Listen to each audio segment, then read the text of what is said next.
आद और ईमान के दरमियान एक बड़ी जंग का आगाज हो चुका है। ईमान ने जिस अंदाज से एक्शन लिया है, आद और तैमूर अब सुकून से नहीं बैठेंगे। वो जरूर बदला लेने की कोशिश करेंगे। ईमान के जहन में एक ही बात है, चाहे कुछ भी हो जाए, मुझे इस खानदान से बदला लेना है। बिलाल बार बार ऐमान को समझाता है कि ये लोग बहुत बासर हैं, इनसे टिक्कर लेना नुकसानदा हो सकता है, मगर ईमान पर उसकी बातों का कोई असर नहीं होता।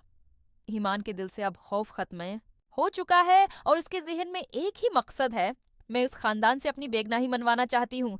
तैमूर ही हर साजिश का जिम्मेदार था। ईमान तैमूर के खानदान के खिलाफ कार्रवाई शुरू कर देती है और उनकी सरगर्मियों की छानबीन करने लगती है। वो जानती है कि तैमूर गलत धंधों में मुलवस है और जब सबूत उसके हाथ लगते हैं कि लैला के फार्म हाउस में कुछ गैर कानूनी काम हो रहे हैं, तो ईमान कार्रवाई के लिए तैयार हो जाती है। ईमान बिलाल से मुलाकात करती है और बिलाल उसे मशूरा देता है कि कानूनी दायरे में रहकर कार्रवाई करे और जज्बात में आकर कोई ऐसा कदम न उठाए जो नुकसान दा हो। ईमान बिलाल को यकीन दिलाती है कि उसके हुक्म की तामील करेगी। इधर लैला तैमूर के खिलाफ आने वाले नोटिस पर परेशान हो जाती है और तैमूर से मशूरा करती है। तैमूर उसे यकीन दिलाता है कि वो सब संभाल लेगा, कुछ पैसे देकर अफसरान को राजी कर लेगा।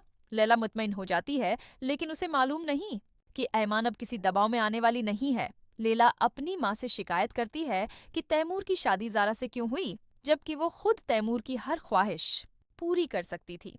उसकी माँ उसे समझाती है कि जो होना था हो गया, अब मामलात को संभालो, शादी का फंक्शन जोर व शूर से जारी है। तैमूर और रद्दा खुश हैं, जबकि लैला हसरत भरी नजरों से तैमूर को देख रही है।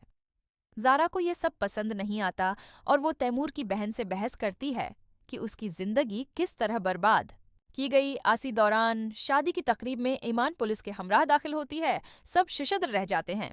ईमान तैमूर और आद को नोट्स दिखाती है और कहती है कि वो पहले भी 2 बार नोट्स भेज चुकी है, मगर कोई जवाब न मिला, इसलिए अब कार्रवाई होनी ही थी।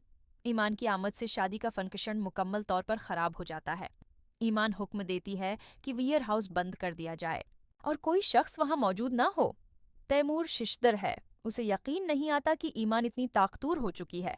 अब आद और तैमूर एक दूसरे से मशूरा करते हैं कि ईमान को कैसे रोका जाए, क्योंकि वो उनके लिए एक बड़ा खतरा बन चुकी है। ईमान का मकसद वाज़ेह है, आद और तैमूर के खानदान की बुराइयों को बेनकाब करना और उनके गैर कानूनी धंधों को बंद करवाना। वैयर हाउस के बाद अब तैमूर की फैक्ट्री भी बंद होने के करीब है और हालात मजीद सख्त होने वाले हैं।